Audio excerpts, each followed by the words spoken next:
officer, lieutenant, soon to be congressman, maybe beyond. I don't want to put that on you. Thank you for blessing Hillsong East Coast today with your story, with your life. We've talked a little bit off camera about important things like the greatest show of all time, which is hands down The Wire. Absolutely. You would agree. It's why you're 100%. A prophet. If people don't like The Wire, I immediately tell them we can't really be friends. I understand. Because I feel like it's so cut and dry. But why I'm excited to have you today is for multiple reasons. But firstly, you being an NYPD hero, which is how I consider, our many police officers to be. I get to thank you on behalf of our city for your amazing service, for your life, which is dedicated to serving us. And I know a lot of people in these kind of crazy times don't get a chance to thank you.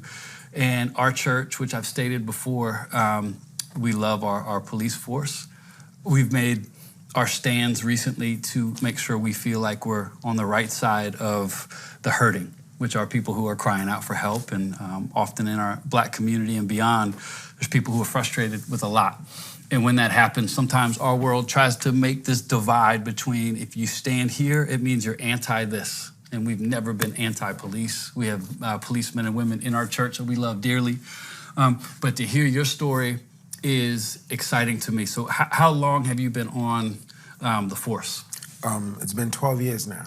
12. And, sometimes I still can't believe it's been that long. They tell you in the academy the first 10 years it's going to zoom by, but then 3 years in, you're like, I thought this was supposed to zoom by. But now it's been 12, so yeah. It's 12 years. Yeah. How did you end up being a cop in New York City? Did you wake up one day and have a dream as a kid, or how did that road lead to? The irony in my decision is that it actually came from negative experiences with police officers. Really? So yeah, around about 15 years old, I started getting stopped, and I didn't understand why. Especially because I knew I walked a pretty straight line. But then around 18, I reached a point of frustration that said, I'm going to join this thing to see what's going on and see what I can do about it. So your response to feeling that was to not vilify it, but say, I'm going to change it. Yeah, exactly. Where did you grow up? I grew up in East Flatbush, Brooklyn. East Flatbush. Shout out to all of our Brooklyn people. So you grew up in Flatbush, and now you patrol the streets of Flatbush. Yeah, well, I've patrolled Flatbush before. Today, I'm assigned in Bedford-Stuyvesant, Bed-Stuy. Bed-Stuy? Yeah. Wow. You got a Brooklyn Nets jersey that says Bed-Stuy yet? Come on, man. Brooklyn people are proud, man. No, I love it. When you think about what you do for a living, what do you love about being a police officer? Honestly, as cliche as it may sound, I truly love serving people. To be able to be there to solve people's problems. Having an understanding of the city helps tremendously, because other situations where an officer might be triggered to think that there's more harm than there is, I kind of understand what's going on. So it's an honor and a blessing to be able to serve people. What's it like right now being a police officer in New York City, being Black, a proud Black man in the mix of this racial unrest and social climate that is so wild? What's that like? What does it feel like to be you? It's limbo is how I describe it, because I came into the department already understanding the detriments and the issues, so I'm not surprised by everything going on now. I knew it was only a matter of time before the frustration reached to the point that we'd get somewhere here. But I after 12 years, I do know that things can improve. There are some people who feel it's over, just throw it in the trash. There's no salvaging a system simply based on the inception of it. From slave patrol, some people feel this thing was never designed to work. Wait a second. Yeah. Educate some maybe 2 or 3 people who've never heard about a slave patrol. So slave patrol were basically militias, if you will, during the time when slavery was legal, whose job was to catch runaway slaves. And after the Civil War, many of them literally just rolled over into police departments. Wow. Yeah. So even though, the objective is supposed to be different, if for however many years you did one thing, it kind of becomes how you do things. So the language has to change because of the Constitution. And, right after the Civil War was the era of Reconstruction, which was supposed to bring people who were formerly enslaved up to a certain standard in society.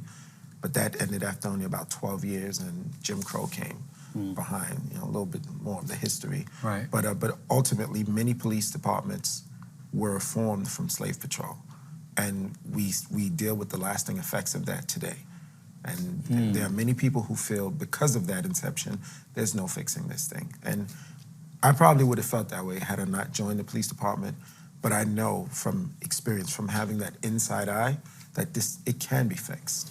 It's encouraging to hear. I think when me and my family, we went to a couple protests, and we have a couple police officers in our church that we went with, and we went there specifically. I talked to a couple activist guys that I know, and I said, "Where's the worst scene going to be?" Because we want to be where we can help, and maybe whether it be mediate or stand with. And I remember being in Brooklyn, right in front of the bridge, and there were, just police officers doing their job, and people coming right up to their face. Yeah. And there was a couple black officers that were having some moments with people who were cussing them out, calling them a sellout. Yeah. Have you felt that bite of that part of culture right now? Yeah, I definitely. Right at the bridge, Brooklyn Bridge, the Barclays Center, the arena.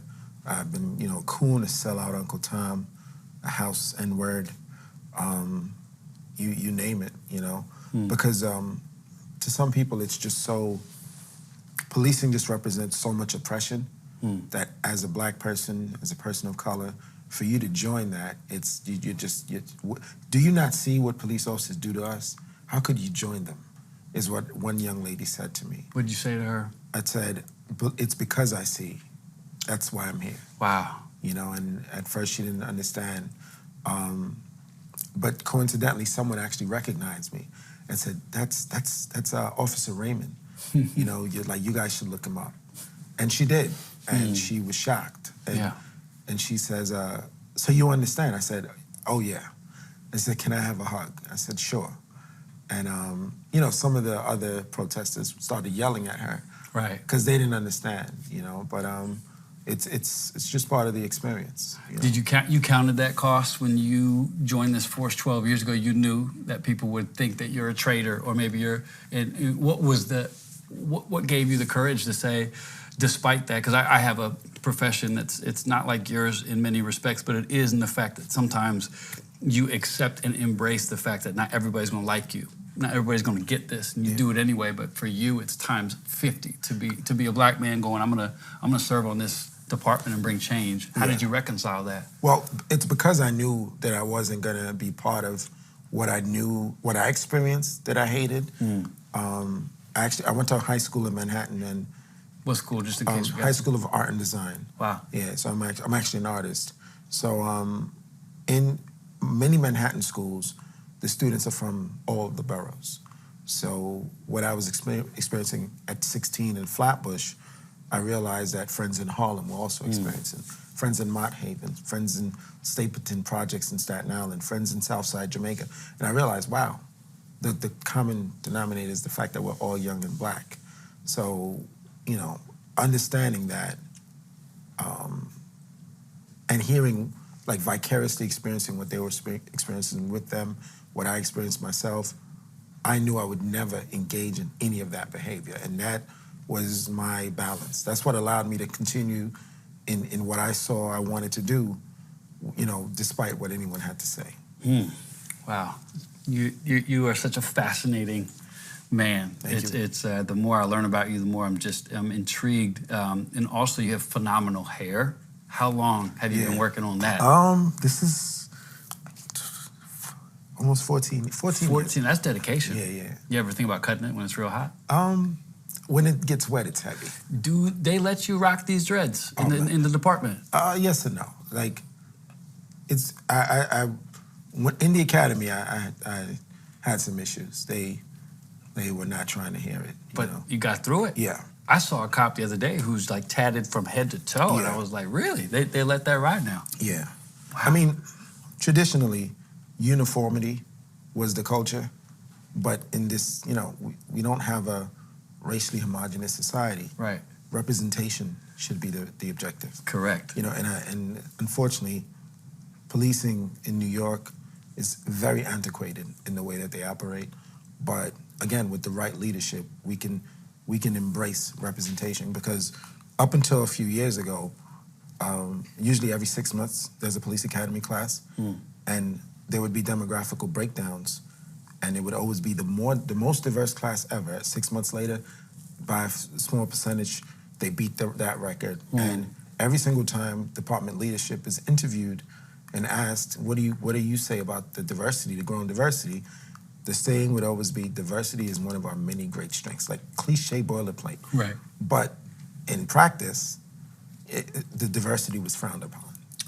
And I hate to say that that's the reality, but that's the reality. We've had some of those issues in our church world. Yeah, exactly. Right? Where you say one thing and you don't back it up with what you do. Yeah. We're trying to eradicate that from our own lives.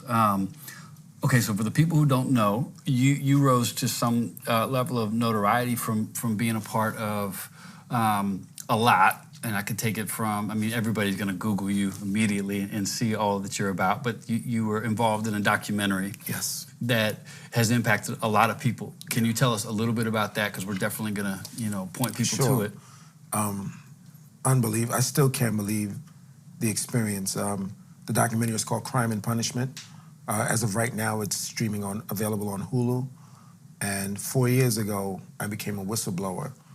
New York Times Magazine gave me the front cover feature piece, and that's when the media flood came. And simultaneously, the producer of Crime and Punishment came to one of the press conferences we had after. And at the time, I didn't know he had already been filming the other officers, because they call us the NYPD 12. Myself and 11 other officers, we basically got together and we started a class action federal lawsuit to eliminate some horrible police practices. So we're suing on behalf of the people, and we're suing based on the discrimination that we experienced. Wow. And the producer had already been filming the other officers. So I jumped onto a moving train, and once my article came out, he started filming me also, and everything wrapped up into Crime and Punishment. We premiered at the 2018 Sundance Film Festival, which was an unbelievable experience, and we won an award, the Social Impact Award. And eventually Hulu got the film. I actually traveled around the nation and other parts of the world in film festivals. And then it finally came out on Hulu at the end of August 2018, and we actually won an Emmy. We won the Emmy last year. We almost made it to the Oscars. Wow. The film is like nothing before it. It gives just the vantage point that we have as officers. You're in my personal life, right, and the other officers, and you watch as we try to really fight this thing from the inside with a lot of pushback, because the system just wants to, kind of stay the way it is. Well, let me ask you this, because we still deal with these issues. Some people fundamentally don't agree that there is systemic racism even in the police department. So one of our things is we think that there's a legit claim here, and then there's a whole faction of people that might even be watching now who go, Carl, we appreciate that, but it's just not a real thing. Statistics show, and this is the facts, and this is what this news outlet says. But I think you're a problem for a lot of that, because you're a black man who is in this system. So do you believe there is racism embedded in the NYPD? Systemic racism is real. It's real. It's very real. And the thing is, you see, one of the remnants of the civil rights movement just made it very impolite to discuss race. And after 5 decades of that, we don't know how to process the conversation. So when someone brings up race, there's some people, they just shut down. They'll even call that person racist. Because, again, it became it's taboo to discuss race. Right. And unfortunately, again, we've eliminated the ability to process the conversation and truly have an objective, empirical conversation about what's happening. When people think of race and racism, they think of individual bigotry. Right. They think of KKK. Right. Someone, big macro racism. Exactly. Yeah. So the idea that a system, an inanimate idea. That's what systems are, really ideas. Because if it's ink on paper that we have to implement for it to be real, the idea that can, something inanimate can be racist, that's just too far for some people. Right. But what they need to understand is the people who possess those bigotries, those individual bigotries, when they get into certain positions of power and they get to write rules, it seeps into those rules. It seeps into what they leave behind, what becomes immortal long after they've gone. It's there, and we feel the lasting effects of it. And that, in a nutshell, is how systemic racism works. There's a video going viral now about redlining that Now This did. And, I remember asking, because prior to being a police officer, I had never met so many conservative people in my life. My colleagues are mostly conservative, and but they're still my friends, my brothers, my sisters, my colleagues. And, the ones I'm closest with, we have these tough conversations. And every time I brought up redlining, they had no idea what I was talking about. And I remember thinking, wow, you can be considered an intelligent person in this society and not even know what redlining is. That's how much the experiences that, certain groups go through are just not discussed. So when I remember one officer, I broke down redlining, he refused to believe it. He refused to believe it. Just refused to believe it was even a thing. He said there's no way. But he did research. He actually spoke to his wife. And they called me like 2 in the morning. Because he said, Ray, I'm sorry for calling you, but me and my wife are talking. And just that thing you told me when we were by the train. So we ended up speaking to about 4 in the morning. And he couldn't get enough of the information. And, I don't know if he changed the way he votes, but he definitely started to see the world through a different lens and have a lot more empathy and even sympathy for what people have experienced. Because prior to that, everything was through the lens of meritocracy. You work hard, you reap what you work for. Yep.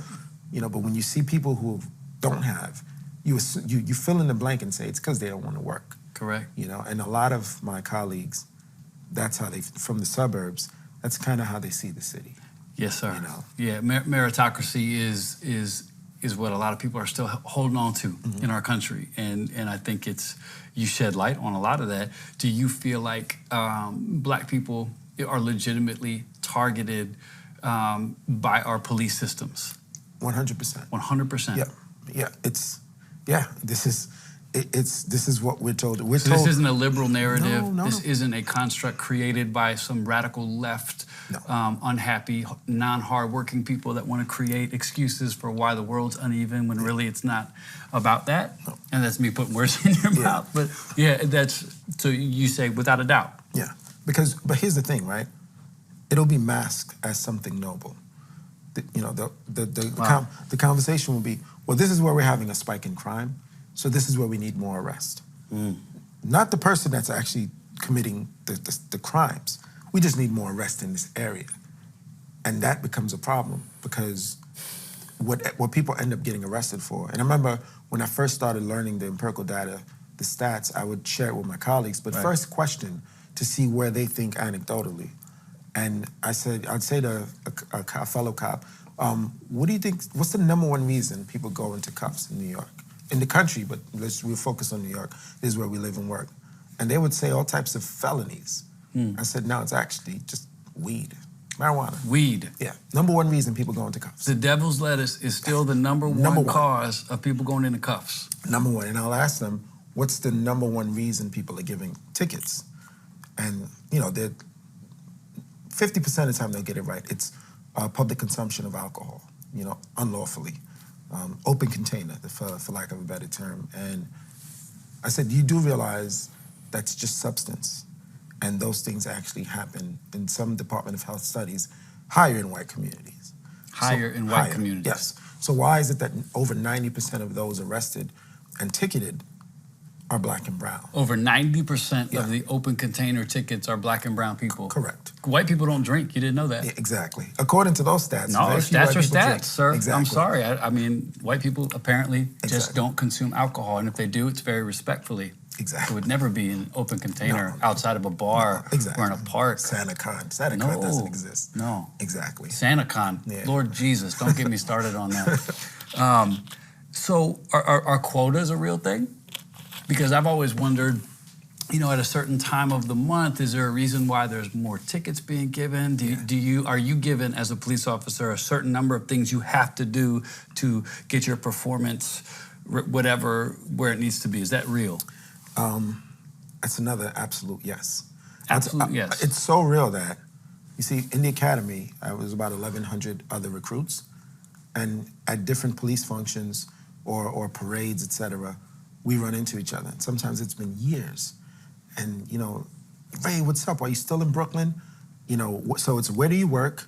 How are you? Where do you work? And 99% of the time, the third question is, what do they want from you guys over there? AKA, what's the quota? It's so real, it's usually the third question that officers ask each other when they haven't seen each other for a while. So when I got out of the academy, it was 4 arrests, 20 summonses, and 10 stop and frisk. Those were the numbers. That was the What happens quota. if you don't get that? Your career goes down the drain. So what happens if you think of a better way than whatever it would be that leads to that you actually would be not punished, but it's actually not effective or efficient for your career if you can talk somebody out of being arrested? No. So it's a backwards incentive. Yeah, put it this way. Based on what policing is supposed to represent, if no crime happens and no one gets arrested, that's supposed to be a good day. You lose. Exactly. But with the system that we currently have in New York, that's a bad day. Especially if you failed. Exactly. You come home and you kept the peace. Yeah. You might get a demotion. Exactly. Exactly. And that made no sense to me. And I realized that I was getting sucked into the culture when I was working in plainclothes. And we were at a train You would be an amazing plainclothes. I mean, nobody would see you coming a mile away. It's like me being a preacher. Yeah. So you could get everybody. Yeah. It was a minor misdemeanor, theft of service, not paying his subway fare. It was myself, my sergeant, and another officer. We were in plainclothes. We're at the station where there were other serious crimes happening, but we were there at 2 a.m. The serious crimes were happening at 4 p.m. But we were there to address the serious crimes. It makes no sense. No sense at all. Right? So there was a gentleman on the other side of the turnstile, and I watched him, and he's asking people for swipes as they're exiting. So I look at my sergeant, I look at the other officer, and I say, get ready. Then as more and more people are exiting the train, and there's less people coming out, he motions towards the exit gate. If you go through the exit gate, if you enter through the exit gate, that's also theft of service. So you didn't jump the turnstile, but you also beat the fare. So when he gets close, I'm like, okay, he's definitely going through the gate. And I'm ready. I look at, we look at each other, and then a woman finally reaches into her purse and swipes him on. And Carl, I was so upset. I was pissed. I said, that was supposed to be my arrest. And I was upset. And then after a few minutes, because it's 2 a.m, the ridership is low, so I don't know who I'm going to arrest tonight. And then it hit me. Wow. I said, wait, Edwin, did you just get upset because he didn't break the law? And it just hit me. I said, what is happening to you? And I pulled myself out. And I said, and I realized that my colleagues don't do that. When that starts to happen to them, they accept the culture and they become it and they see nothing wrong with it. And it's easy to disguise it as, well, I'm trying to keep people safe. Well, he did break the law. You get overly technical to rationalize. And sounds like religion. Yeah, that's a deeper conversation. Yes, sir. And that's when I realized I can't do this, not like this. Wow. There's real things going on. I can't do it. And then that's when my career became a career of a lot of retaliation. But I was willing to withstand that. A lot of retaliation. Yeah. So it's not what you do is not well received? No. I can't believe. So let me get this straight, You got to get those though. numbers. Hold on. So what I've challenged our church with today is to check their proximity. Because I believe, distance creates distortion. So when you're far away from something, you can have a view about it. The closer you get, it might change. So for me, being a white man from Virginia, I've had so few bad encounters with police that I could easily try to understand why some people are like, how could anybody protest against police anything? Police are amazing. Police are phenomenal. And that might be true for your experience. But as people lean in today, and I know they are, across our country, I've never seen more people that look like me being interested in hearing something that might disrupt what they've always known. I don't think I've had a few bad experiences with cops because I'm a better citizen. I think that it might be have to do with my skin tone and where I live. And do you believe that people miss this a lot? Because sometimes people will look at a black person and go, how could you think of a policeman like that? How can you help somebody today understand where that mentality could come from? I'll tell you, I had a command. So today I'm a lieutenant. Congratulations. Thank you. The journey to get to sergeant, you know, the machine came down on me. They did everything to prevent it. Thankfully, I was able to land on my feet and get promoted. And then the journey to lieutenant, even 10 times stronger. And I was able to persevere still. But the commander that specifically tried to destroy and kill my promotion to sergeant, if you arrested or issued a ticket to someone who was white, you had to go into his office and explain why. Wait a second, sir. If you gave a ticket to a white person, you had to go explain it. You had to go. He called it a soft target. He said, why are you going for soft targets? You should go for the hard targets. And this is going to wreck a lot of people's construct, though, of what they're thinking when it comes to this, just so you know, because this is a myth, except for the fact I'm talking to a police officer. Yeah. Okay. Yeah. So soft target. I'm a soft target? Soft targets are... So I can do more.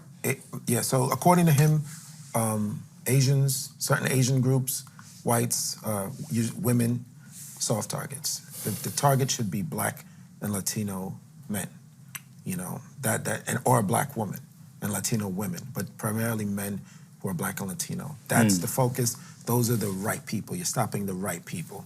And it doesn't matter how minor the infraction. This is who we target. This is who we focus on.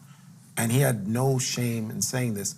An officer who's Hispanic and I guess passes for white actually secretly recorded this commander saying this to him. Also, Michael Birch, who's like a brother to me, who you know fought also, and he was steamrolled. You know, it's very difficult to go up against your employer when it's the police department. You know. Okay, so let me ask you about that because we often say, you know, I had the Bishop T.D. Jakes on a couple weeks ago, and he said he made a plea to police officers. He said, if you are involved in this system, you've got to stand up. You've got to speak out. You've got to be more loyal to what's right than you are to the fraternity. It was an amazing thing. I heard a lot of feedback from police officers who were challenged by it. So first of all, how did you get the courage to do this? Like, I know that God's grace is on your life. Like, you're a miracle. Like, I would be hesitant to say you're lucky to be alive, but maybe not, because you're right. Men like you who stand for what's right, it cannot be well received. So how on earth do you, other than God's grace, which continues to power you through a system that doesn't want you, how have you had the courage to do this? Why won't more people, why is it the New York 12? Couldn't it be the New York 2200? Yeah, that would have been amazing, huh? Do you think there's more cops who desperately are on the cusp of being like you? Yeah. Why is it only a few of you that are going, this is not right? All right, this is a tough question, man. I reached to a point where I was willing to die for this. And, you know, when you think of the retaliations from suspension to being written up, to losing my promotion, I was literally at a point, I said, what's the suspension if I'm willing to die for this? What's firing me if I'm willing to die for this? And it was one of the most amazing experiences because I'm a student of history, and Malcolm is actually one of my favorite. Malcolm X is one of my favorite people. And when you read his autobiography, you realize he saw death coming. And he did not stop. And it actually bothered me because I love Malcolm so much. I'm like, if you saw all of this, why didn't you take certain measures to prevent it? And I remember maybe months after thinking about that, I went to bed and I woke up and I felt so powerful and liberated. I said, if I have to die for this, I will. It is what it is. And I remember thinking back, I said, I get what Malcolm felt. I get what, it's hard to describe, but you realize that what you're here to do is so much bigger than you. Like literally millions of people will benefit if I get this done. Because what happens is New York is the epicenter of policing. What we do here in New York, other police departments, everybody. They emulate. Baltimore is one of the, that's baby New York. You know, they just do everything that New York does. Shout out to the Charm City. Yeah. You know, which is why The Wire, going back to The Wire, come on, so amazing. Yeah, they deserve Lamar Jackson. You know? So that's where the courage came from, just almost self-sacrifice. You know, because self-preservation would have talked me out of everything that I did. So that's where the courage came from. And then something I never expected happened. I landed on my feet. I was ready to give it all up. Wow, you're preaching now. Yeah, but then I got promoted. And then I was shocked when I went to police headquarters and the upper echelon, they recognized me. I have a very distinct look for a cop. And they said, you know, one said, I'd probably never take a picture with you, but thank you. Oh, thanks, buddy. Yeah, right? But I was shocked. I didn't expect that. And then more and more would say, thank you. And I said, wait, you're a captain. You're a deputy inspector.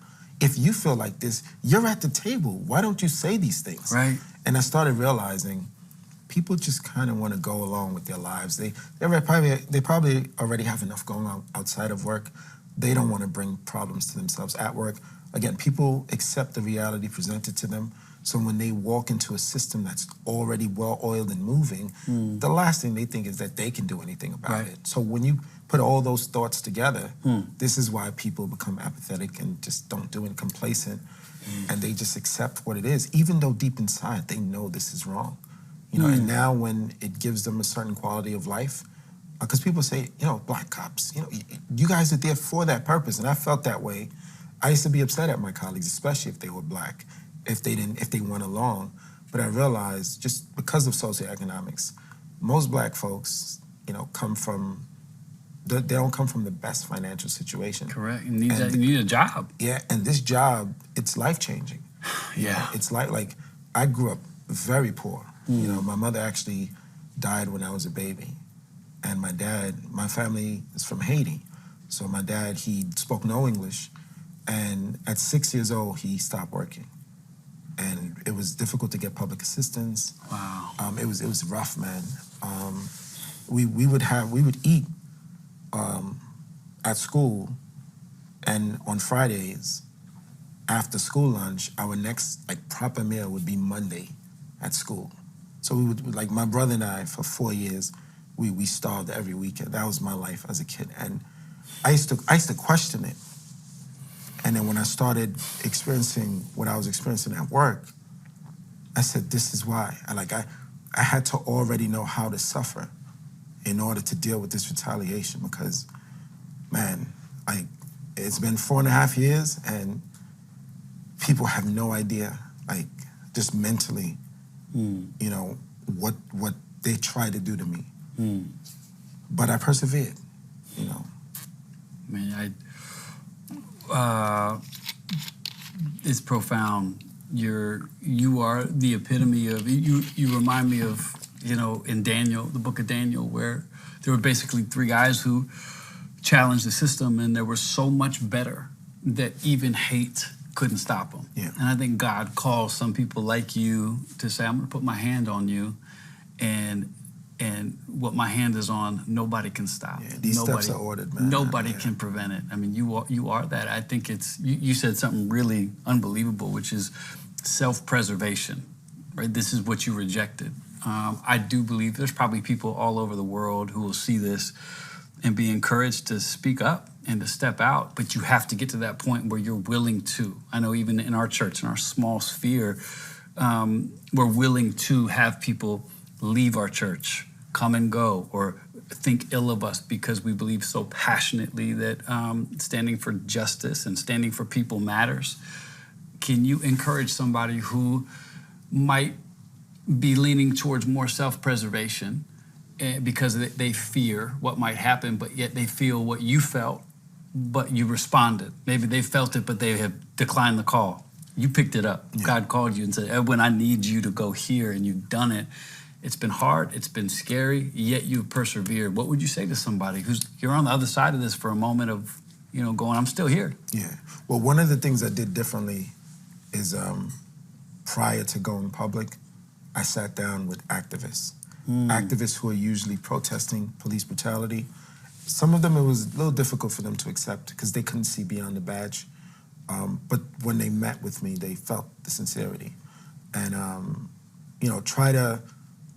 try to basically surround yourself with the support system that you're gonna need. That's a big part. Some people, they just, they kind of wing it and they try to expose certain things. And unfortunately, the people don't embrace them the way they should. And now their careers down the drain, their livelihoods are at risk. It's not something I can really ask someone. What we can do, though, as a society is create a safe haven for folks who speak out. Because if they felt that they would land softly, I believe more people would do it. Right. You understand? Like right now, with everything happening, everything that's happened since Mr. Floyd, was tragically murdered, something that happened immediately that I don't want people to miss is that police officers started speaking out. They did. I'm telling you, based on the culture that I know, it was very shocking. Wow. And granted, that video was egregious, but the way we're taught, the blue code as it's called, is never Monday morning quarterback another cop. Right. Because you don't know what they've been through. Exactly. And you don't know if you were there what you would do. No way. And you wouldn't want someone sitting here with hindsight picking through everything you did. Yep. And if it's absolutely wrong, just don't say anything. So always give the cop the benefit of the doubt. If there's wiggle room, wiggle towards the cop. And if it's just absolutely wrong, just keep your mouth shut. So the fact that officers were speaking out was shocking. Here's what I don't understand. You've seen the memes go around that say, it takes more hours of training to be a hairstylist than it does a police officer. So we give such little support, training, life support to police officers, yet we put them in the most cut and dry life and death situations of anybody in our society. And so it doesn't make what happens right, but sometimes I look at, like you said, beyond the badge. If you look at it from that angle, you look at police officers who are put in these positions with training that isn't sufficient, and we have to see that change. And I think I wonder what you see from that angle. Like, for instance, the mental health crisis in our country affects law enforcement greatly. Like sometimes a cop is not needed, or maybe a cop could be needed if they were trained to do something other than make the situation something that's an illegal thing. Like, can you tell some people about that? Because the mental health wave, or the lack thereof mental health, has drastically affected your job. What's that like to show up is there a percentage of things you see that are definitely related to mental health? What we're exposed to, because unfortunately, like the worst in human behavior that you can read about, we have to respond to. You have to respond to that. We have to establish the crime scene. We have to take photos. We have to, I'm not even going to repeat some of the things that I've had to deal with. And after a while, it takes a toll on you, On top of that, just how strenuous the job can be in terms of the hours that you work, when you work, the amount of hours, when you work, the effects that it has on your personal life. A lot of marriages fail. A lot of cops, they're unable to see their friends to the point where all their friends become cops. All of it takes a toll. The lack of autonomy in your life at times. And mental health is already taboo in society, 10 times more taboo in police world. But these are the things that we have to change. We have to eliminate the stigma and let people know it's okay. It's okay to feel what you feel, and there's ways that you can get help for it. Yeah. I could talk to you all day, and I'm so tempted to. I'm not going to do that to you, but when you hear these cries recently and these pleas of things like defund the police, as a police officer, what do you think when you hear we need to defund the police? Yeah. So again, there's a debate over what the word defund means. Correct. What I hear is reallocation? Exactly. Right. Eliminate police officers from situations that they're not absolutely needed in. You agree with this? Well, and there are times I'm at situations with my colleagues, and we all give each other the look like, what are we doing here? What are we doing? You know, we're not trained for this. I used to work with people with developmental disabilities prior, so that's taught me a level of patience that I've been able to transfer to this job. And like my cops, my subordinate officers, they call me the whisperer. You know, because there'll be a situation where someone is not complying. I'll get there, and about 90% of the time, the person complies. Oh, who knew that a gentle answer turns away wrath? Yeah, exactly. God, but exactly. But you know, when you've been trained to get summonses and arrests and stop and frisk, you sometimes don't know how to switch the hats. Right. But yeah. So defund the police, in your mind, if we could find a way, because a lot of people freak out. This is the worst idea ever, but they don't understand. We're not saying we need no police. We're saying rather than some people are, but they are, but I don't agree with that at all. I don't know if you do, but I feel like if we reallocate money to different parts of the community, maybe the need would be less for the kind of police force that we see. Absolutely, and also invest in other types of responses. Like, right. Have a team that does mental health calls. 100%. And as long as there's no violence and no weapon, why a cop doesn't need to be there. Doesn't need to be there. Now, the difference is cops are already kind of rolling around. Yeah. Like 95% of the time when there's a fire, I get there before the firefighter because I'm already rolling around. You know, I don't have to slide down the pole. I don't have to put gear on. Right. I'm already... So that's the difference. There will be a much slower response time, you know, because it'd cost a lot to fund like mental health teams that are just rolling around. So that's kind of why, because some people say, I didn't call the cops, I called the ambulance. Right. And I have to explain, I understand, but we are trained first responders.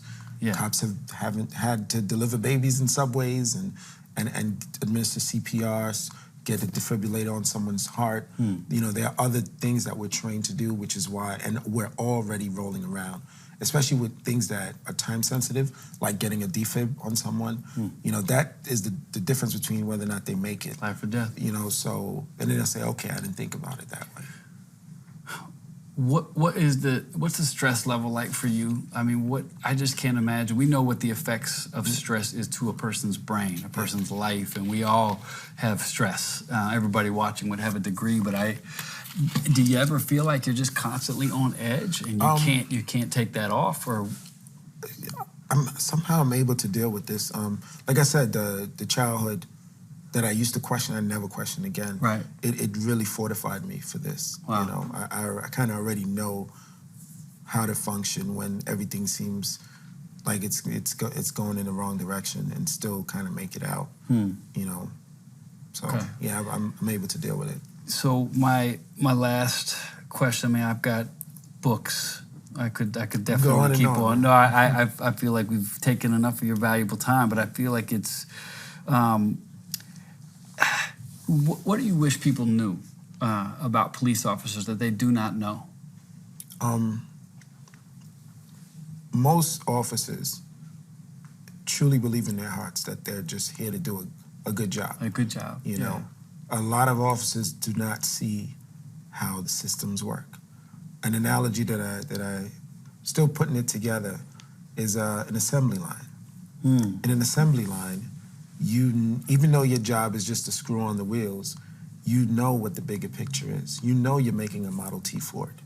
But the assembly line in policing oftentimes what your repetitive task is, you don't see the bigger picture. You know, and that's why they're unable to see the detriments. Okay. That makes a lot of sense to me. And I'll ask you this as well. Like for people who believe that the system is broken, I think you and I both believe, well, some people say it's not broken. It's working just how it was designed to. But for the sake of time, you believe the system you're in is flawed. Absolutely. Yet you're in it. So when people say that's impossible, I talked to a person who, how could you still say you support some police officers? And I said, because I believe that to bring change, there needs to be people in a system that work from the inside out. What do you say to people who don't get that? Because you're a tough cover. That's what they would say on football field, or as a media person, because you don't check any normal box. So it's going to be hard for somebody to look at you and say that you're a part of this thing. You're clearly there to bring change, but yet the system you're in is broken. So what do you say to people who say that's impossible? All cops, because the system is bad, all cops are in on it. That's a tough one, because even when I try to use myself as an example, they say, but look what they did to you. Yeah. Look what you've been through. You survived it, but how many others would have? And we know stories of people who haven't. You know, Frank Serpico. Serpico was the first of his kind. He blew the whistle on police corruption in 1971, and his own officers set him up. He was shot in the head. You know, he survived it and was able to they were trying to prevent him from testifying at an investigation into what he was exposing. So people would bring up Serpico a lot and say, that's what happens to good cops. It's tough. I just tell them, again, if you respect that I know what I'm talking about, after 12 years, I'm telling you, from a person with an inside eye, this thing can be salvaged. We can get it right. We can get it right? We can, absolutely. I have hope too. It starts with the leadership. You need leadership that's innovative, people who are visionary, who are forward-thinking, and people who are able to see that we have issues. Yeah, we need Edwin Raymond. Thank you. So tell me, which leads me to this before we go, tell us what you're currently on the cusp of right now. So after so many years of trying to do this thing internally and meeting so many walls and not being embraced as an asset, I used to try to get elected officials to support, what I'm trying to do. And I realized that was an obstacle, so I decided to become an elected official. Right. And I'm running for city council. You're running for city council. Yeah. And I think that's incredible. Thank you. And we're going to put up some details about how people can follow you and how to pray for you. And I'll ask you this, because you now have a Hillsong East Coast Army, probably and beyond, that will that are closer to you now. They don't see a cop or even an African-American leader cop. None of that. They see a human being that has been through a lot and is bringing change. How can we pray for you, and how can we pray for police officers? Because that's our duty. We don't get credit for that. That's what we should be doing, even in the midst of disagreement, racial unrest. How can we pray for men and women who are doing what you're doing? Just strength and just guidance. Those are the things that are needed. People have to open their eyes and realize that their perception of the world might not be exactly what it is. We need a shift in paradigm. So those are the things I pray for.